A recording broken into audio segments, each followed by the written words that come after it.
তোমার মিলে গো। দেখো যদি জজ বাহালে, দেখো যদি জজ বাহালে, বাজাও প্রেমের বাঁশি, হায়রে বাজাও প্রেমের বাঁশি, নবীর দরুদ পড়ো দিবানিশি। ওই আমার নবীর প্রেমে যে হয় মাতা, তাহার সম্মান রয়ে চিরকাল। প্রমাণ আছে হযরত বিল্লাল, প্রমাণ আছে হযরত বিল্লাল, বাইন্দা প্রেমের রশি, হায়রে বাইন্দা প্রেমের রশি, নবীর দরুদ পড়ো দিবানিশি। ওই হযরতে ওয়াজ করুনি প্রেমিক ছিল গো, ওই আমার নবীর প্রেমে দাঁত ভাঙিল গো।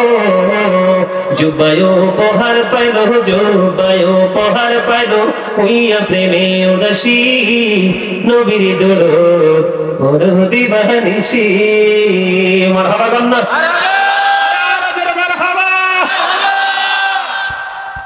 এতক্ষণে মনে হয় যে আমি ওয়াজ শুরু করছি, মানে জজবাটা এমনই লাগতেছে। মারহাবা বলেন।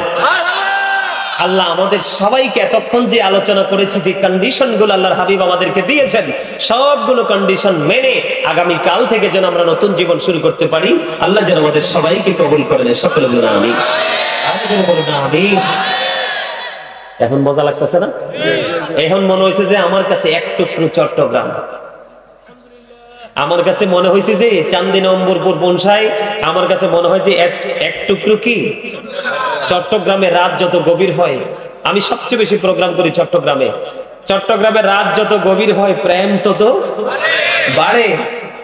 আসলে তো প্রেমের মজা তো গভীরে, যত জনগণ কমবে প্রেম তত বাড়বে। এটাই চট্টগ্রামবাসীর মধ্যে এটা এখনো পাওয়া যায়।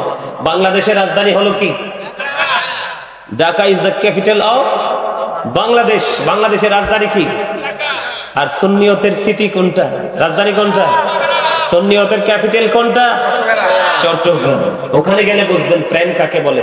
এমিয়া গজলে টান দিলে কেউর পকেটে হাদিয়ার স্থির থাকে না, কেউর পকেটে হাদিয়ার কি থাকে না, স্থির থাকে না। ঢাকাও এমনটি হয়।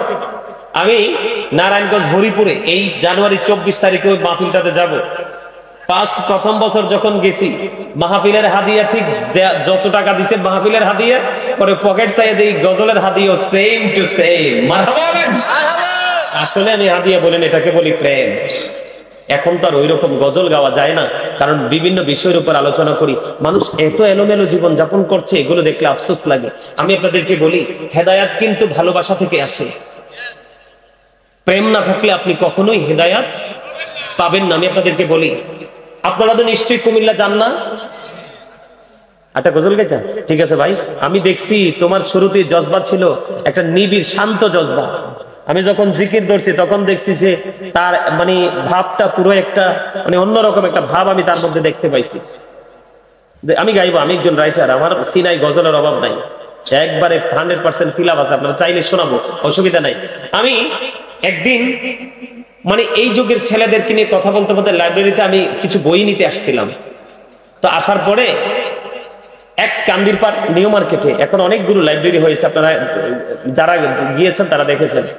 তা আমি একদিন ওই যে এই যে জিন্স প্যান্ট পরে আছে, ওই জিন্স প্যান্টটার অপকারিতাটা কি, ক্ষতিটা কি, এই বিষয়টা নিয়ে আলোচনা করতেছিলাম। ছেলেটা মনে হয় ছেলেটা 8-এ না জানি 9-এ পড়ে, আমি জানি না। ছেলেটা বললো, হুজুর আমার তো অনেকগুলো জিন্স প্যান্ট, আম্মুর সাথে ঝগড়া করে আমি জিন্স প্যান্ট কিনি, আমার পছন্দ, কিন্তু আজকে দাঁড়িয়ে দাঁড়িয়ে দূর থেকে আমি শুনলাম আপনার বক্তব্যটা, কোরআন এবং হাদিস দুটোর মধ্যে জিন্স প্যান্টকে অবৈধ বলে ঘোষিত হয়েছে। কি হয়েছে? জিন্স প্যান্টটা এটা অবৈধভাবে ঘোষিত হয়েছে। ওই ছেলেটা এসে আমাকে বলল, হুজুর এতদিন যে আমি পড়েছি, আজকে থেকে আমি আর কোনোদিন এই প্যান্টটা পরবো না, আমি এটাকে আগুন দিয়ে জ্বালিয়ে দিব। যেটা আমাদের ইসলাম ধর্মের যে পোশাক, সেটাকে অ্যাটাক করে যে পোশাক, সেই পোশাককে আমি কি করব না, আর গ্রহণ। আমি আজকে গিয়ে সেটাকে পুড়িয়ে ফেলবো। আমি এতদিন যে পড়েছি সেই অপরাধটা মাফ হবে কিনা? আমি বলছি অবশ্যই মাফ হবে। কেন মাফ হবে? আল্লাহ বলেছেন, আল্লাযীনা আমানু, যারা ঈমান এনেছে, ওয়া কানু ইয়াত্তাকুন, এবং তাকওয়া অবলম্বন করেছে, লাহুমুল বুশরা, তাদের জন্য সুসংবাদ, ফিল হায়াতিদ দুনিয়া, দুনিয়ার জীবনে, ও ফিল আখিরা, এবং পরকালের জীবনে। জোরে জোরে বলেন না সুবহানাল্লাহ। মানে আপনি ইমানদার হওয়ার পরে যদি মালিককে ভয় করতে পারেন, আল্লাহ বলেছে লাহুমুল বুশরা ফিল হায়াতিদ দুনিয়া ওয়া ফিল আখিরা, তোমাদের জন্য সুসংবাদ, তাদের জন্য সুসংবাদ যারা ইমানদার হওয়ার পর অন্তরে ভয় কি করতে পেরেছে, জাগ্রত করতে পেরেছে। দুনিয়াও নিয়ামত, পরকালও নিয়ামত। জিন্স প্যান্টটা নিয়ে কেন বললাম, এটা কারবালার সাথে যুক্ত। ও মা নাউজুবিল্লাহ কয় না, আরো জোরে নাউজুবিল্লাহ। কারবালার যে নেগেটিভ সাইড, এই মিয়া ভাই,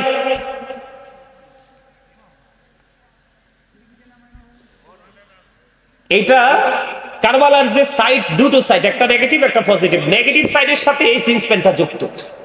কেন যুক্ত আমি বলি, এই কারণে যুক্ত, এদিকে দেখেন, এই যে আমার পায়জামার উপরটা কিন্তু এখানে নাভির অনেক উপরে, 4 থেকে 5 আঙ্গুল উপরে, আর নিচে দিয়ে তো টাকনুর অনেক উপরে। কেন বলতেছি, তোমরা এই বিষয়টা সিরিয়াসলি নিবে ভাইয়েরা আমার। তো এই পোশাকটার পাশাপাশি আরেকটা ওয়াজ করতে হবে। আমার একটা স্বাস্থ্য ভাই এসে বইছিতে একবার টকটকে লাল পাঞ্জাবি পরে আসছে। এই পাঞ্জাবিটা পুরুষের জন্য টকটকে লাল পোশাকটা কতটা ক্ষতির কারণ, এটাও একটু বলবো। এটার সাথে নিবেন আপনারা, বিশেষ করে যুবকরা তোমরা নিবা। এই শিক্ষাটার দরকার আছে না নাই? আছে না নাই? তোমরা তো সিল মেরে ফেলছি, মাছটা খুলে ফেলো।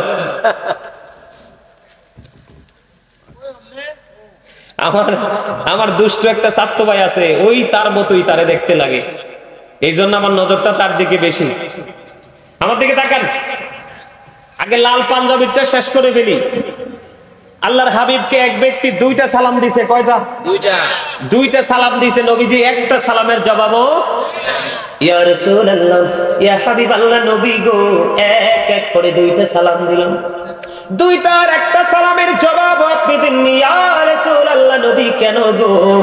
আমার নবীজি জানিয়ে দিয়েছেন, বন্ধু ইমানদার পুরুষ যারা যুবক, তোমাদেরকে বলি, তোমরা কত ভুল করছো, না বুঝে বুঝে, না জেনে জেনে, না শুনে শুনে, তোমরা এই ভুল থেকে বের হয়ে আসতে হবে, না হয় কবর বড় ভয়ঙ্কর হবে রে যুবক। চাঁদের অম্বরপুরের আমার যুবক, তোমাদেরকে বলছি রে, আমার নবীজি বলেছেন লাল জামাটা পরে এসেছে, এই কারণে আমি তাকে সালামের জবাব দেইনি। ইয়া রাসূলুল্লাহ, লাল জামা পরলে কি হয় গো? আমার নবীজি বলে দিলেন লাল জামা পরলে কি হয়। তোমরা যদি জানতে রে, কোনদিন তোমরা পুরুষ হয়ে, ইমানদার পুরুষ হয়ে তোমরা লাল জামাটা পরতে না। লাল জামাটা পরলে কি হয় নবী, নবী গো? এই নবীজি বললেন একেবারে টকটকে লাল জামা ইমানদার পুরুষের জন্য মাকরুহ তাহরিমি, এটা হারামের অন্তর্ভুক্ত। এই জন্য নবীজি বলেছে তোমরা কখনো স্বর্ণের আংটি পরিও না, গলায় কখনো স্বর্ণের চেইন দিও না, তোমরা কখনো তোমরা রেশমি পোশাক, রেশমি কাপড় দিয়ে পোশাক তোমরা পরো না, কখনোই টকটকে লাল জামা পরিও না। এখন দেখি বিদেশ থেকে আসলে মোটা একটা চেইন ঝুলায় গলায়, হাইজেকার ধরে নিয়ে যায়, কয় আইরে আল্লাহ কি করলো, তুমি কেন গলায় ঝুলাইলা? দোষ তো তোমার।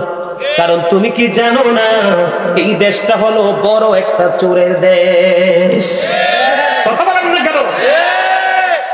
কোন দিক দিয়ে, কোন দরজা দিয়ে এসে আপনার ইমান চুরি করে নিয়ে যায়, কোন দরজা দিয়ে আসে কোন হয় না আপনার আমল চুরি করে নিয়ে যায়, কোন কোন দরজা বন্ধু কেটে, ওয়াল কেটে আপনার এই পৃথিবীর সম্পদ কেড়ে নিয়ে যায়।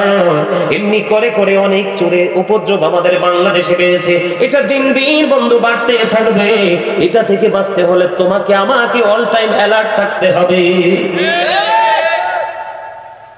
আমি যেটা বলতে চাই, তোমরা মন দিয়ে শোনো, আমি তোমাদেরকে বাঁচানোর জন্য এসেছি।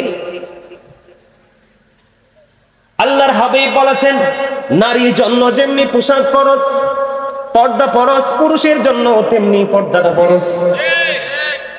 নারীর পর্দা মাথা থেকে পা পর্যন্ত ঢেকে রাখতে হবে। বিশেষ কারণে হাতের তালুটা দেখাতে পারবে, বিশেষ কারণে সে মুখমণ্ডল দেখাতে পারবে। যেমন হজে যাবে, তার স্কিনটা লাগবে, কথা বলে না কেন, ফেসটা লাগবে কিনা, পাসপোর্টে ছবি দিতে হবে, এই জন্য সে মুখটা দেখাতে পারবে। বন্ধু এই জায়গা হাতের তালু ছাড়া পুরোটা ঢেকে রাখতে হবে।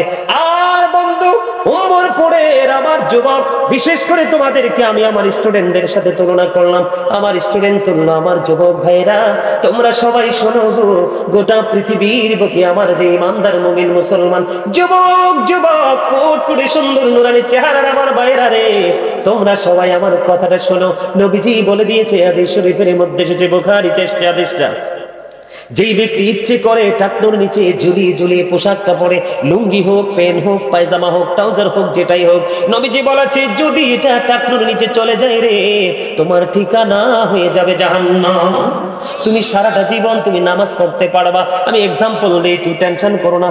আমি কারবালার ওয়াজ করে আজকে যাব, কারণ এখানে আমি হাদিয়ার জন্য আসিনি। যেই হাদিয়াতে আমার দেবে বলছে বন্ধু, মানুষ ভয়েও আমাকে হাদিয়া দিতে বলে না, শুধুমাত্র প্রেমের কারণে এসেছি। ভালোবাসা কখনো কোনো কিছু দিয়ে তুলনা করা যায় না। কথা বলেন না কেন? বন্ধু, আমার নবী মসজিদে অবস্থান করতেছে, হঠাৎ করে তিনি দেখতে পাইলেন একটা মানুষ এসে নামাজের নিয়ত বেঁধে ফেললো।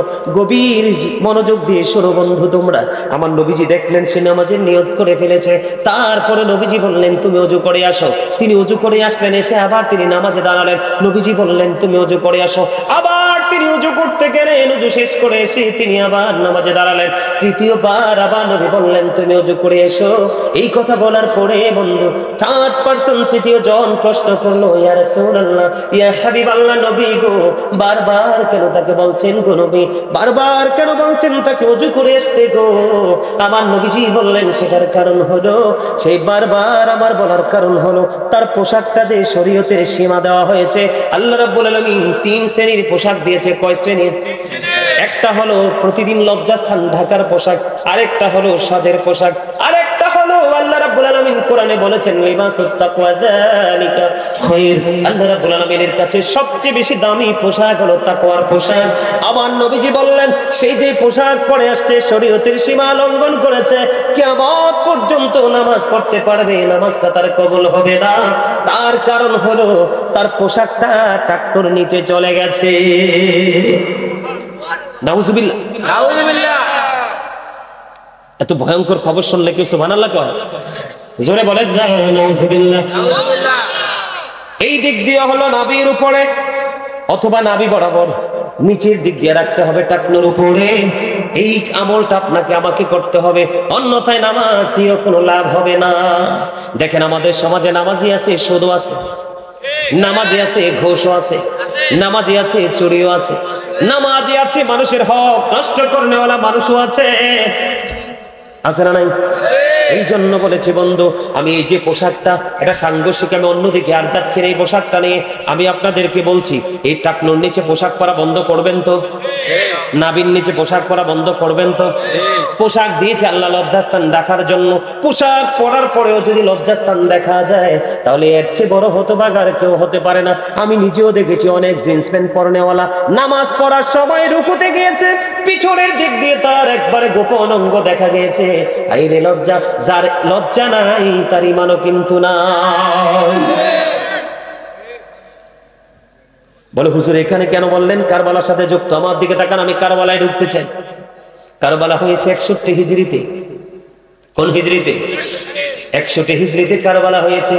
আর এই কারবালার নির্মম ঘটনা ঘটিয়েছে বন্ধু ইয়াজিদ। ইয়াজিদের বাবা আমির মুয়াবিয়া আমার নবীর একজন প্রিয় সাহাবী ছিল, কিন্তু ইয়াজিদ ছিল অত্যন্ত দুষ্ট। তিনি দুষ্ট হয়েছে কেমন করে আমি আপনাদেরকে বলি। আমাদের মা বোনেরা দেখবেন পাতলা পোশাক পরা পছন্দ করে। নবীজি বলেছেন যেই মহিলা পোশাক পরার পরেও বন্ধু তার বডি দেখা যায়, নবীজি বলেছেন ওই মহিলাটা উলঙ্গিনী ল্যাংটা নারী। যেই পোশাক, যেই পুরুষ পোশাক পরার পরেও, লুঙ্গি পরার পরেও, প্যান্ট পরার পরেও, ট্রাউজার পরার পরেও সামনের দিক দিয়ে তার গোপন অঙ্গ দেখা যায়, পিছনের দিক দিয়ে তার লজ্জাস্থান দেখা যায়, আমি বলবো সেটাও ল্যাংটা পুরুষ। কারণ আল্লাহ তো দিয়েছে পোশাক লজ্জাস্থান ঢাকার জন্য। আল্লাহ মানুষকে সুন্দর করে বানাইছে, এই মানুষকে যেন আরো সুন্দর লাগে আল্লাহ পোশাক দিয়েছে। এই পোশাক দেওয়ার পরেও যদি তুমি তোমার লজ্জাস্থান ঢাকতে না পারো, তাহলে তোমার চেয়ে হতভাগার কেউ হতে পারে না। আমি আপনাদেরকে বলি, এই জিন্স প্যান্ট আমাদের মধ্যে ঢুকাইছে বেঈমানেরা, আমাদের থেকে মেসওয়াকটা কেড়ে নিয়েছে, ব্রাশ দিয়েছে বেঈমানেরা। নারীরা পাতলা পোশাক পরা সেটাও দিয়েছে বন্ধু বেঈমানেরা। এই জন্য আল্লাহ রাব্বুল আলামিন কোরআনে বলেছে ইন্নাল কাফিরিনা কানু লাকুম আদুওয়াম মুবিনা। আল্লাহ রাব্বুল আলামিন বলেছেন দা হেরিটেক্স are the eternal enemy of the believers. ঈমানদারদের প্রকাশ্য শত্রু হলো বেঈমান কাফেররা।